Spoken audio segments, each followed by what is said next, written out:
Conservative Republicans are now calling out Homeland Security Secretary Alejandro Mayorkas in a letter criticizing his handling of the border crisis and ending Title 42, saying, quote, "Your actions have willingly endangered American citizens, undermined the rule of law and our nation's sovereignty." Mayorkas is set to testify 3 times this week before the House Judiciary Committee beginning on Thursday. And for more, let's welcome in one of the leaders of that letter, Texas State Representative and Border Security Caucus co-chair Brian Babin. Brian, sir, welcome back to the program.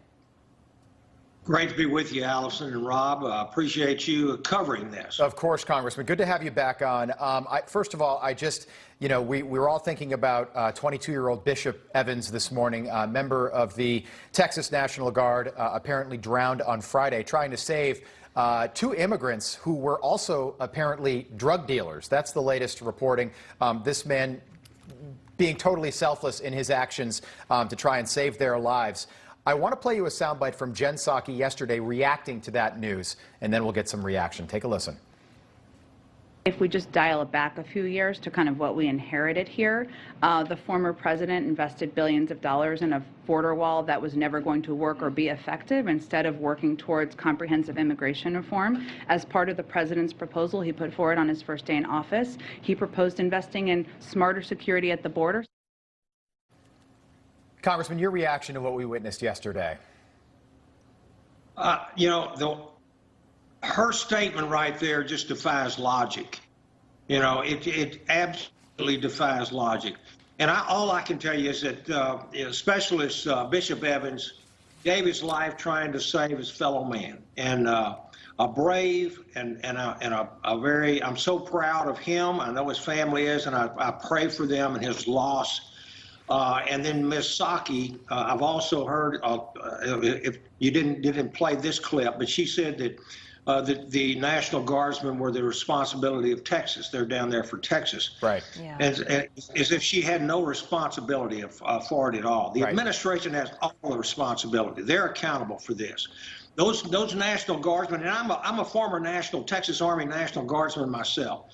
They wouldn't have been down at that border had this administration been doing their job, doing their, upholding the law that they're supposed to and their oaths of office. And for her to say something like that is disgusting to me. And this is the very reason why we are writing this letter and letting Secretary Mayorkas know that he can no longer defy court orders, and ignore the law, willfully abuse our, the that he has in upholding his oath of office. And so we're putting him on notice that if he doesn't, we're calling for his removal. Yeah, sir, he's supposed to testify this Thursday. What do you hope happens during the hearing? What type of questions are you hoping that he'll get? Well, I'm sure that the Republicans, and I can tell you as the co-chairman of the House Border Security Caucus, I was flabbergasted that just a few weeks ago, Mayorkas came and sat down in our midst. I was incredibly surprised. I admired him for coming. He had the courage to sit in a room full of about 35, 40 hostile, very unhappy Republican members of Congress, and yet we got very little answers from him that were concrete.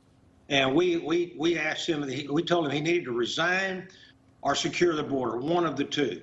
And I assume they're going to be asking him the exact same things.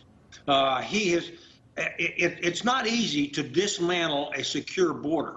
And yet this man and the administration has dismantled our border security. They've erased our border in the span of a few months in his first year in office.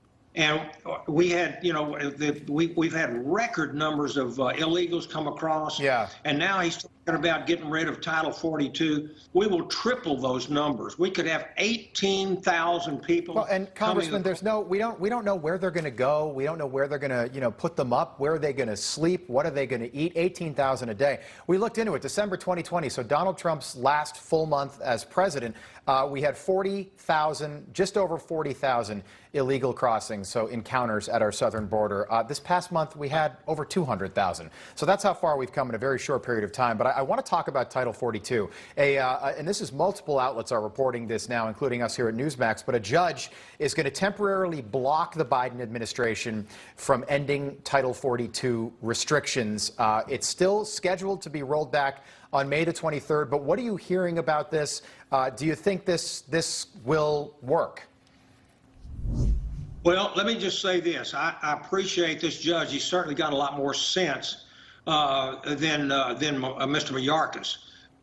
But I am not holding my breath waiting for him to comply with this judge's order. He has ignored judicial. Supposed to reinstate MPP, the Remain in Mexico policy. They have foot dragged and delayed and delayed. Even after being told by the court, he issued orders to terminate the program even after the court order. The Fifth Circuit had a statement that Mayorkas' approach to protecting the border and the homeland is as, quote, unlawful as it is illogical. Right. And so the man has a habit of not, and so the entire Biden administration, not just on border issues, has a habit of ignoring some of the court orders that they don't like. They enforce laws they agree with and ignore laws they disagree with. And that is illegal. And this is why we wrote this letter. Yeah, absolutely. Congressman, we know that President Biden is getting some pressure, even from Democrats, about Title 42. Do you think that perhaps he will extend it based on that pressure? I think there's probably a good chance because they know, and I hate to say this, but I'm not going to do these Democrats any favors, okay? For 15 months, we've seen them just defy everything that makes any sense in securing our border. They've done away with. So they are looking at a November election where they're going to have their heads handed to them, I think, by the American people who are sick and tired of all that they're seeing, not only on the border, but the inflation, high gas prices, our foreign policy cratering, on and on.